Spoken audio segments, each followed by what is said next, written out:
Hi, it's Margo here, and I want to touch base with you and tell you how my juice fast is going and just talk to you a little bit about maybe some principles that might help you in your life and business as well.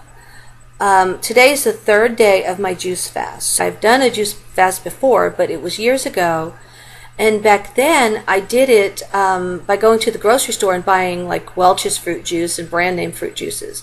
But this time, this is totally different. This time I'm doing it by only using fresh fruits and fresh vegetables and putting them in the juicer, and whatever comes out, that's what I eat. Okay, so that's kind of how I'm living for the next, for 10 days. This is the third day of the fast, and the first day I felt so sick. I felt horrible. I had a headache. I felt nauseous. I went to bed early because that's how sick I felt. I just couldn't do anything. It was really terrible on my system. It was like I was starting to detox. It's like a drug addict being on drugs, just getting rid of all this crap in my body. The second day, I still felt a little bad. I still had a headache. It was still pretty bad, and I went to bed early. And I'll tell you, if you decide to do anything like a juice fast, first of all, check with your doctor to make sure you're healthy enough to do it. And then if you do it, don't expect yourself to feel good the first or second day. You're not gonna. Today's the third day, and I'm just now starting to feel good. So I think there was just so much junk that had to be flushed out of my body.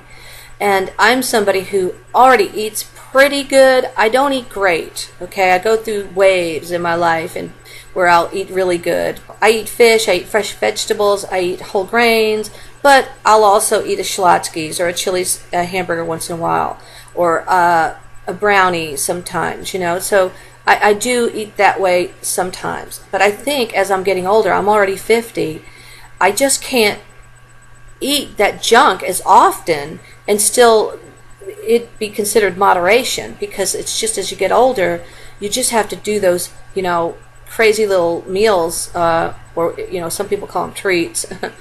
I question whether we should even call them treats, but you can't do those as often as you get older. You just can't. Your body's just not going to put up with it.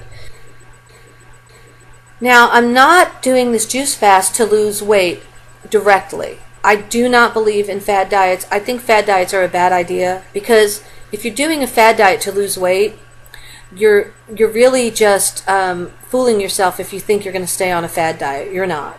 I'm not doing this juice fast to lose weight directly. I'm really doing it as a long-term health plan to reboot my system and get myself ready for a new lifestyle of eating. And I feel like if I just flush my body out and just give it a surge of high density nutrients from fruits and vegetables, then I'm going to feel so much better, and I'm going to prepare my body, sort of preparing the environment for success. So when you juice, and you're just juicing fruits and vegetables, that's what you're doing. You're pulling out the micronutrients out of these fruits and vegetables, and you couldn't possibly eat a half a cabbage, 2 cups of spinach, 2 or 3 carrots, a whole cucumber at one sitting. So when you juice them, you could just juice them and you get, this much juice, and you just drink it down real fast, and you got all the micronutrients from those vegetables and fruits. So it's a really great way to boost your immune system and just get the environment, get your blood ready for a new lifestyle. And that's what I plan to do when I'm through with this 10 days, is to either juice a little bit longer or just begin right away on a better eating plan where I'm having those, whatever we call treats, less and less. I'm never going to live without having a hot fudge sundae once in a while. That's just not who I am. Or having every now and then a good burger. But I probably will not be doing that as often as I do now. And here's a lesson that I really want to share that you can totally apply to your business. And I think it's a good lesson. And I was thinking about it this morning when I woke up.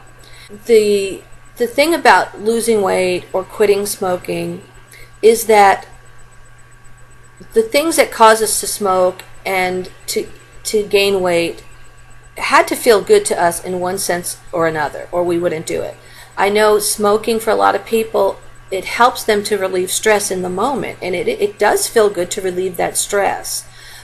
Eating, something chocolatey and gooey and rich with calories and a lot of fat and sugars, it does make you feel good in the moment if you're used to eating that way.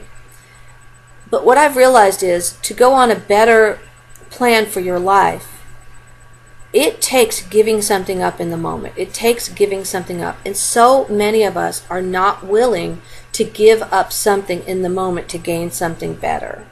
And if we're not willing to do that, we will never, ever be successful. I think people think that success means there's no sacrifice, there's no give up something, there's no hard work.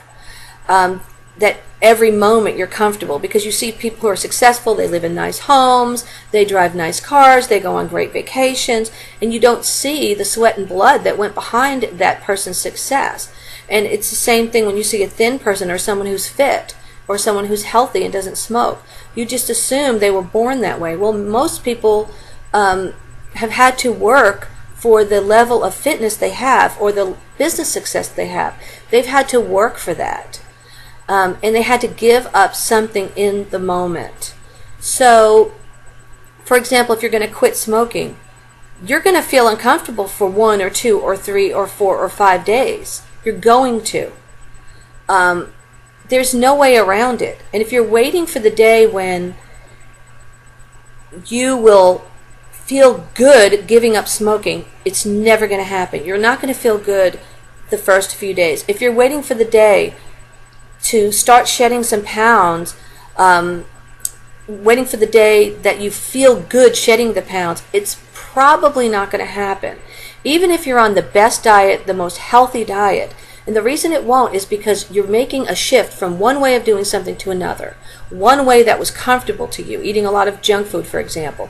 Whatever you're doing to switch from one level of fitness or health or weight to the next, you're doing something different. So you're going to be put in a place of discomfort for a day or 2 or 3. Unless we're willing to be uncomfortable, we're never going to grow to a greater level of success.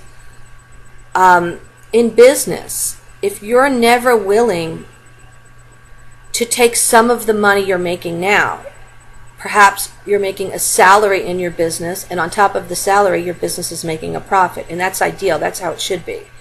Or maybe you're just at the place where your business is just making a small profit and you're not taking a salary. Or maybe you're taking a salary and there's no profit for your business. Either way, okay, you're going to have to give up either a little bit of your salary or a little bit of your profits to pay somebody to do some of the things for you that are keeping you at a lower level of your business.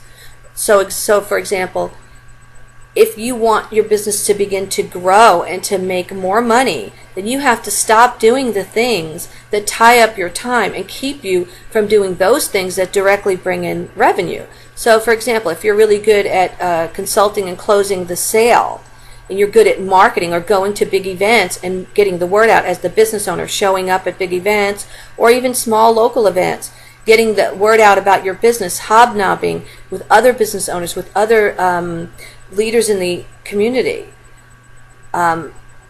If you're good at that, that's what you should be doing. If you're good at closing that sale, you should be doing more of it. And you can also hire salespeople to do that. But you should be doing the things that you're really good at that also bring in revenue and cause the business to grow. The other things like writing, formatting your newsletter, of course nowadays we don't file, but going through files on your computer, any kind of direct mail marketing that you could easily delegate that to somebody else. Those are the things that you should hire somebody to do. You could hire somebody for 10 hours a month or 15 hours a month or 20 hours a month. It doesn't have to be a 30 or 40 hour a week worker.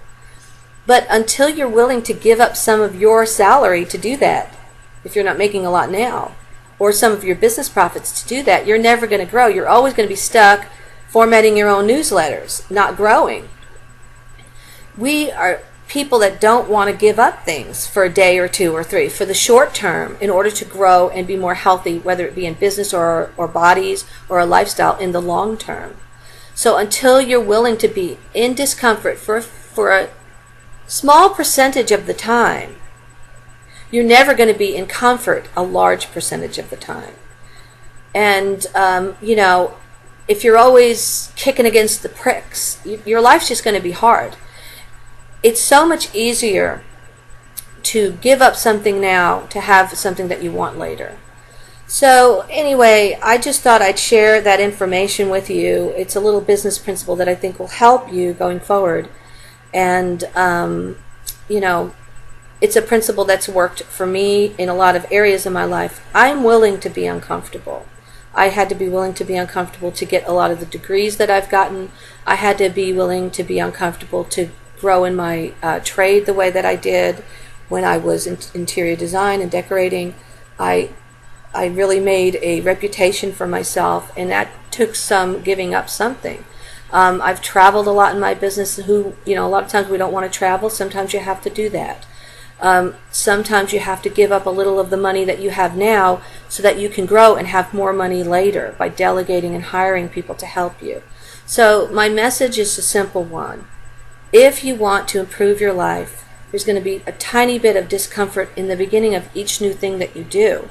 Be willing to put up with that discomfort, and you're going to have a much lovelier life, a much lovelier business, a more profitable business, and a more profitable lifestyle. So this is Margo DeGange, business and lifestyle designer, signing off and wishing you a great day. I'll talk to you real soon. Bye-bye.